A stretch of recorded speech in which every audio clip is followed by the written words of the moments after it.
السلام علیکم دوستو، میں محمد احسن آپ کو اپنے YouTube channel learning and development centre میں خوش آمدید کہتا ہوں۔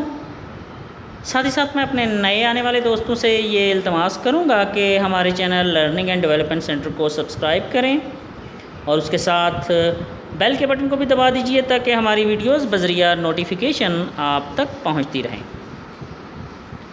اب آج بڑھتے ہیں ہمارے آج کے لیکچر کی طرف۔ تو ہمارا آج کا لیکچر ہے اردو میں اسلوب کیا ہے۔ اسلوب آسان الفاظ میں کچھ یوں کہا جاتا ہے کہ اسلوب افکار و خیالات کے اظہار و ابلاغ کا ایسا پیرایا ہے جو دل نشین بھی ہو اور منفرد بھی۔ اب یہاں پہ میں نے دو الفاظ استعمال کیے ہیں جو کہ مشکل الفاظ ہیں۔ نمبر 1 افکار اور خیالات۔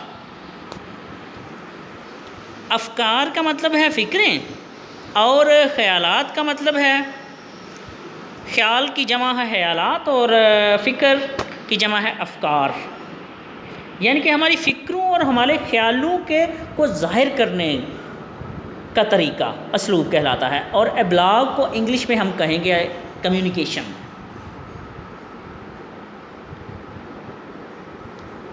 اب اس کو انگریزی میں سٹائل کے لفظ کے طور پہ بھی لیا جاتا ہے، لیکن اردو میں طرز یا اسلوب کا لفظ بھی استعمال کیا جاتا ہے۔ اب اردو کے بعد طرز یا اسلوب کے لفظ کو عربی میں سبق کہتے ہیں۔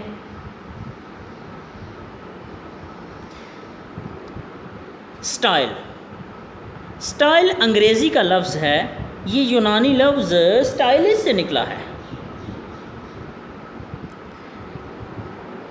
سٹائلس کیا ہے، اس کا مطلب کیا ہے، اس کی طرف بڑھیں گے ہم۔ پہلا ہاتھی دانت یا پھر دھات کا نوکیلا ٹکڑا جس پہ نقش و نگار کیے گئے ہوں۔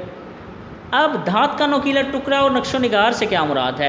دھات جیسے لوہا، ایلومینیم، دھات کو انگلش میں میٹل کہا جاتا ہے، اور نقش و نگار بنانا، دھات میں کندہ کر دینا، ایک کسی اوزار کے ساتھ دھات میں کندہ کرنا، ٹھیک ہے، اسے کہا جاتا ہے نقش و نگار بنانا۔ جیسے پھول، کسی دھات میں کوئی ڈیزائن، خوبصورت ڈیزائن بنا دینا، اسے نقش و نگار کہا جاتا ہے۔ پھول ہو سکتے ہیں، کوئی اور خیالی ڈیزائن ہو سکتا ہے، اسے نقش و نگار کا نام دیں گے ہم۔ اب ان الفاظ سے یہ ظاہر ہے کہ اس میں نمبر 1 سٹائل، کاوش، دماغ سوزی اور باریک بینی کا مفہوم بھی ادا ہو، لیکن یہ لفظ رفتہ رفتہ ذہنی اور تصوراتی بن گیا۔ یہ نقوش یا تو اجاگر ہوتے ہیں یا دھندلے یا ہموار، جنہیں بعد کو سٹائلس کے دوسرے کندے سے سدھارا جاتا ہے۔ ادب میں یہی کانٹ چھانٹ، دماغ سوزی، باریک بینی خود ادیب کی ذات کی پرکھ بن جاتی ہے۔ اب چلتے ہیں آگے۔ جدید عربی اور فارسی میں سٹائلس کے لیے سبق کا لفظ استعمال ہوتا ہے۔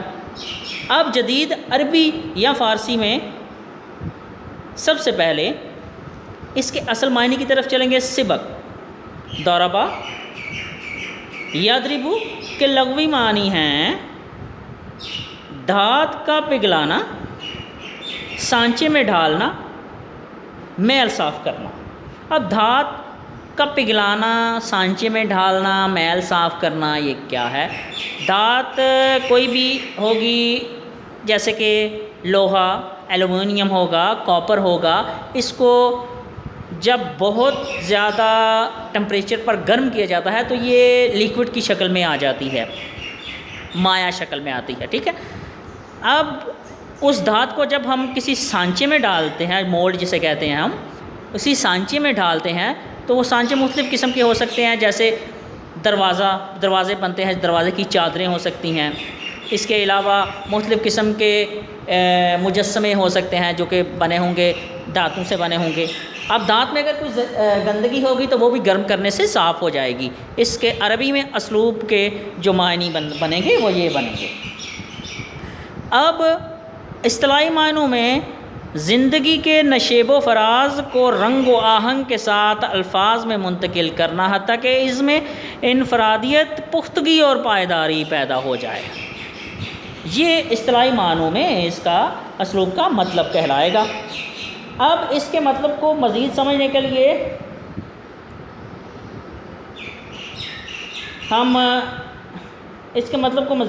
کے لیے ہم ڈاکٹر بوفان جو کہ 1750 میں فرینچ اکانومی کے افتتاحی جلسے میں خطاب کرتے ہوئے کیا کہتے ہیں کہ اسلوب خود انسان ہے۔ انہوں نے اس تعریف سے بوفان کا مطلب یہ تھا کہ مصنف کی شخصیت اپنے تمام نشیب و فراز اور رنگ و آہنگ کے ساتھ الفاظ میں منتقل ہو جاتی ہے۔ لوکس نے اپنی کتاب سٹائل میں ڈاکٹر بوفان کے اس قول کو مزید تفصیل سے لکھا ہے کہ بعض لوگوں میں اس کی شرح میں خواہ مخواہ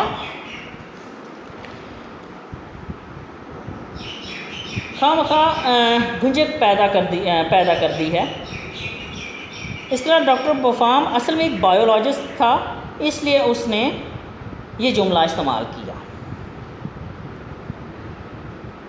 یہ تھے اصطلاحی معنوں میں اسلوب کے معنی۔